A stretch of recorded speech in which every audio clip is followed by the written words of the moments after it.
প্ৰাৰ্থনা কৰোঁ যে অসমৰ জনসাধাৰণ সদায় শান্তিত থাকক, ভালদৰে থাকক, বিপদৰ পৰা আঁতৰত থাকক। পৃথিৱীৰ ভিতৰত ঘাত প্ৰতিঘাত থাকিবই, ঘাত প্ৰতিঘাত সন্মুখৰ পৰা যুঁজিবলৈ তেওঁলোকে সাহস পাওক আৰু আমালোকৰ মাজত সদায় সেই মানৱীয়তা চিন্তাধাৰাটো থাকক।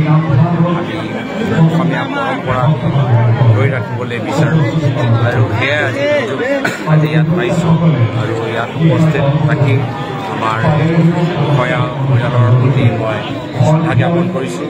অসমীয়া সমাজ জীৱনত এই পৰিয়ালৰ এটা ডাঙৰ ভূমিকা আছে।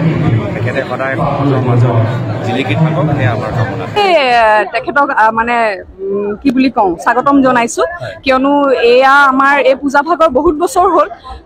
গতিকে বিভিন্ন লোক আহে ইয়ালৈ, বিভিন্ন ঠাইৰ পৰা আহে আৰু আপোনালোকে স্থানীয় লোকে দেখি আহিছে বা আজি কেইবছৰমানৰ পৰা মিডিয়াৰ জৰিয়তে বা মোৰ ছ'চিয়েল মিডিয়াৰ জৰিয়তে অসমৰ ৰাইজে দেখি আহিছে আমি কেনেকৈ ইয়াতে দৌল উৎসৱ ৰাইজৰ লগত মিলি কেনেকৈ সুন্দৰকৈ উদযাপন কৰা হয়। আজি সন্মানীয় সাংসদ গৌৰৱ গগৈ ডাঙৰীয়া আহিছে, তেখেতকো আমি ইয়াতে সুন্দৰকৈ স্বাগতম জনাই যিখিনি আমাৰ নিয়ম নীতি সেইবিলাক দেখুওৱা হৈছে তেখেতক ভালকৈ, তেখেতকো ধন্যবাদ জ্ঞাপন কৰিছোঁ যে এনেকুৱা পুৰণি পূজা এভাগলৈ তেখেত আহিছে।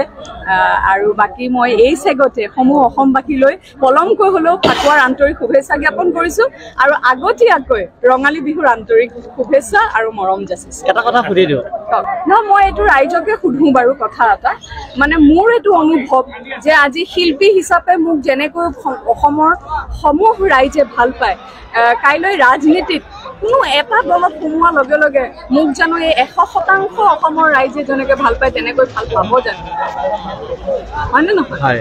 গতিকে এতিয়া মই সদ্যহতে শিল্পী হৈ থাকিব বিচাৰোঁ। ভৱিষ্যতৰ কথা আমিও নাজানো, ময়ো দেখা নাই, আমি কোনেও নাজানো আমাৰ কাইলৈ দিনটোত কি হ'ব।